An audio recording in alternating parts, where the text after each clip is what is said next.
আমরা এই মুক্ত আকাশে মুক্তভাবে আমরা মিডিয়ারা আজকে এখানে উপস্থিত হইতে পারছি এবং এখানে বিএনপি আর অন্যান্য দলের কেন্দ্রীয় নেতৃবৃন্দ উপস্থিত আছেন।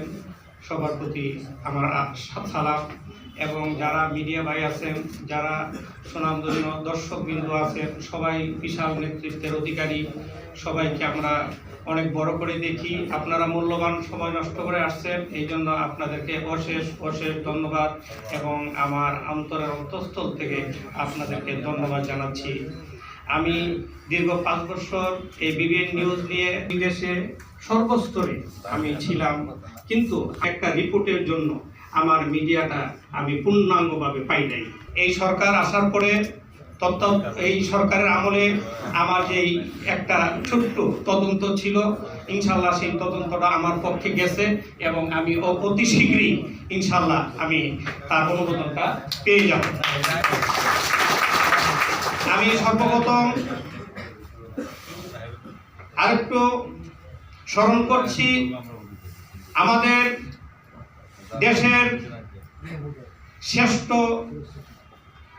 রাষ্ট্রনায়ক, শ্রেষ্ঠ সেনানায়ক, শ্রেষ্ঠ রাষ্ট্রপতি শহীদ জিয়াউর রহমান এবং তার পরিবার পরিজন, এবং আরেকটু সালাম জানাই যিনি নাকি তিনবার এই বাংলার জমিনে প্রধানমন্ত্রী হিসাবে দায়িত্ব পালন করেছেন, তার সুস্থতা কামনা করি।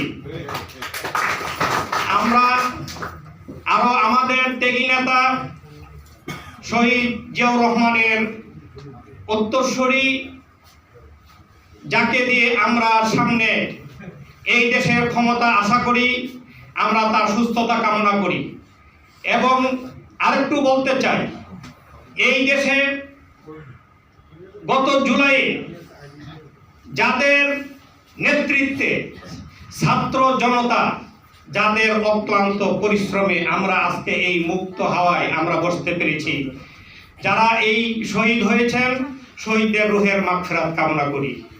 যারা অসুস্থ আছেন তাদের সুস্থতা কামনা করি। এবং আমি আলোচনা বেশি করব না, আপনারা অনেকক্ষণ থেকে বিকাল 4টা থেকে এ পর্যন্ত আপনাদের মূল্যবান সময় নষ্ট করে অনেক মূল্যবান আলোচনা শুনেছেন। বিভিন্ন বড় বড় কেন্দ্রীয় নেতৃবৃন্দরা বিভিন্নভাবে আলোচনা করেছেন। এখন আমার আর আলোচনা বেশি আমি বাড়াবো না। আমি আপনাদের কাছে দোয়া চাই, আমরা যারা মিডিয়া আছি, আমি সহ সমস্ত মিডিয়ারা যাতে এই সরকার এবং পরবর্তীতে যে সরকার আসবে সবাই যাতে মুক্ত আকাশে আমরা মিডিয়া পরিচালনা করে যাইতে পারি। আগের স্বৈরাচারের মতো যাতে আমরা জিম্মি হয়ে না থাকতে পারি, আমাদেরকে যাতে জিম্মি না করতে পারে, এই জন্য আমরা জনগণের পাশে থেকে আমরা বিবিএন নিউজ প্লাস যত মিডিয়া সেন্টার আছে, আমরা জনগণের প্রত্যন্ত এলাকা থেকে আমরা তাদের নিউজগুলো ছাপাবো এবং তাদের সুখে দুঃখে দেশে বিদেশে এবং আমরা তাদের নিউজ ছাপাবো এবং সত্যকে আমরা ধরে তুলবো, মিথ্যাকে আমরা মিথ্যা বলবো।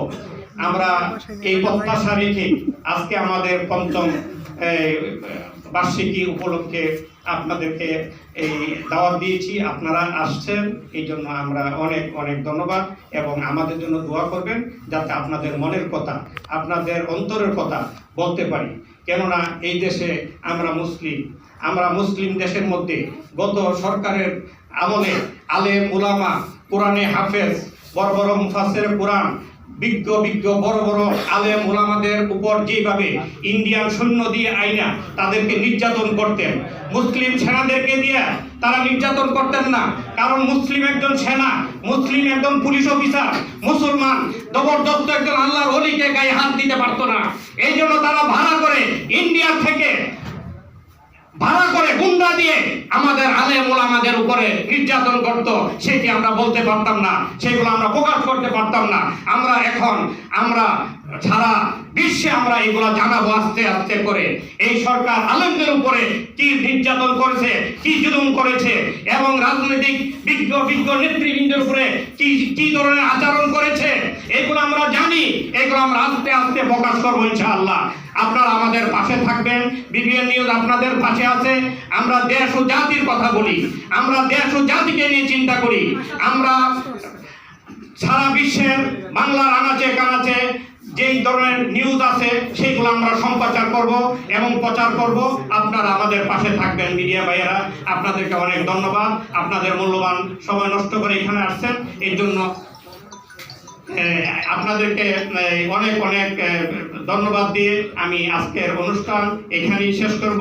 এবং আপনারা আমার বিবিএন নিউজের পাশে থাকবেন, আমাদের বিবিএন নিউজের চ্যানেল দেখবেন, এবং সবাই মিলে আমরা দেশ গড়ি। এবং সামনে আমাদের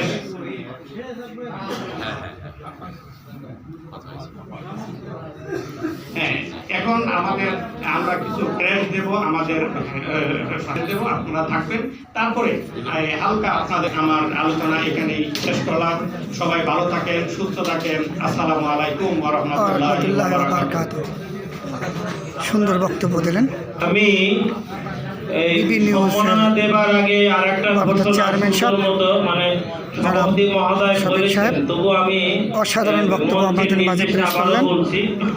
বিবিএন নিউজের পাশে থাকুন, দেশ ও জাতির গড়ার স্বপ্ন নিন, সত্য ও সন্ধানে এগিয়ে যাও এই কামনা করি।